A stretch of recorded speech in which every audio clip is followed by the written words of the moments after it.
कक्षा 10 विषय विज्ञान पाठ 5 दैनिक जीवन में रसायन वार शुक्रवार दिनांक 4 दिसंबर 2020 आप सभी के लिए मंगलमय हो। अपना आज का टॉपिक है दैनिक जीवन में रसायन। इसमें सबसे पहला है, हम जब भोजन करते हैं हमारे भोजन में मुंह के अंदर कैसेला कड़वा जो स्वाद आता है खट्टा, ये अम्ल क्षार के कारण से आता है। इस प्रकार से आज हम एसिड बेस एंड अम्ल क्षार और लवण इसके बारे में हम पढ़ेंगे। अम्ल यानी ACID एसिड, इसको हम कहते हैं अम्ल। भोजन का खट्टा उसमें उपस्थित अम्ल के कारण से होता है। भोजन जब खट्टा ज्यादा हो जाता है तो अम्ल के कारण से ये जैसे दही खट्टा हो जाता है, उसमें अम्ल की मात्रा ज्यादा होती है, इस कारण उसमें खट्टापन आता है। तो इसमें अम्ल के गुणों के बारे में हम पढ़े तो एक सामान्य गुण के बारे में, तो अम्ल स्वाद में खट्टे होते हैं। अम्ल को अंग्रेजी में एसिड यानी ACID कहते हैं। अम्ल लैटिन भाषा के शब्द एसिड्स यानी ACIDUS एसिड्स यानी अर्थात इसका होता है खट्टा से बना होता है। अब इसके अंदर अम्ल किसमें कैसा पाया जाता है? सिरके में एसिटिक अम्ल पाया जाता है, इमली में टार्टरिक अम्ल पाया जाता है, संतरे में एस्कार्बिक अम्ल पाया जाता है, लाल चींटी के डंक में फार्मिक अम्ल पाया जाता है, जठर रस हमारे जो पाचन तंत्र होता है उसमें जो आमाशय होता है, आमाशय में जठर ग्रंथियां पाई जाती हैं, जठर रस, इसमें हाइड्रोक्लोरिक अम्ल होता है।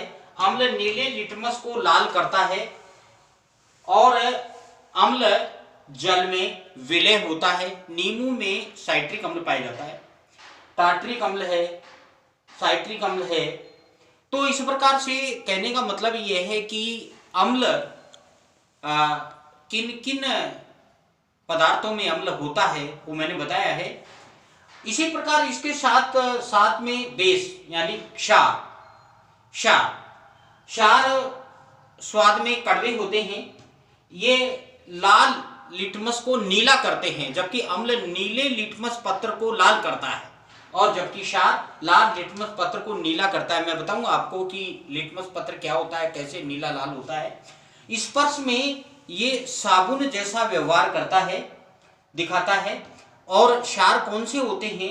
यानी सोडियम हाइड्रोक्साइड यानी NaOH, potassium hydroxide KOH, aluminium hydroxide AlOH का होल थ्राइस। अम्लों को उदासीन करने का सामर्थ्य क्षार में पाया जाता है। कई बार हमने देखा होगा जब हमारे एसिडिटी बन जाती है यानी अम्लता बढ़ जाती है, ऐसी स्थिति में हम क्षार लेते हैं, क्षार से एसिडिटी खत्म हो जाती है। अम्ल क्षार मिलकर के दोनों का प्रभाव नष्ट करते हुए अम्ल लवण और जल बनता है, लवण बनता है। तो दोनों का अम्ल क्षार का प्रभाव समाप्त हो जाता है। अब अम्ल क्या होते हैं, क्षार क्या होते हैं? सामान्य भाषा में अम्ल को हम कहते हैं एसिड और क्षार को कहते हैं बेस। तो अम्ल में H आयन होता है। इसकी जब परिभाषा के बारे में हम पढ़ेंगे तो कई वैज्ञानिकों की जो अवधारणाएं परिभाषा में दी है वो हम आगे इसमें पढ़ेंगे। लेकिन अम्ल में H आयन होता है, क्षार में OH आयन होता है, हाइड्रोक्सिल आयन, हाइड्रोनियम आयन। तो इस प्रकार से H आयन OH आयन, जिसमें इसमें देखें जितने भी अम्ल हैं, जैसे हाइड्रोक्लोरिक अम्ल H आयन होता है, सल्फ्यूरिक अम्ल H2SO4 H आयन होता है, HCl में भी H आयन होता है, नाइट्रिक अम्ल HNO3 H आयन होता है। क्षार में जैसे सोडियम, मैंने बताया आपको कि सोडियम हाइड्रोक्साइड यानी कास्टिक सोडा जिसको हम कहते हैं NaOH, इसमें OH आयन होता है। पोटेशियम हाइड्रोक्साइड, इसमें भी KOH आयन होता है, इसमें भी एल्यूमिनियम हाइड्रोक्साइड OH आयन होता है। तो कहने का मतलब H और OH आयन अम्ल और बेस क्षार। इसके बारे में हम आगे इस अम्ल क्षार के बारे में पढ़ेंगे।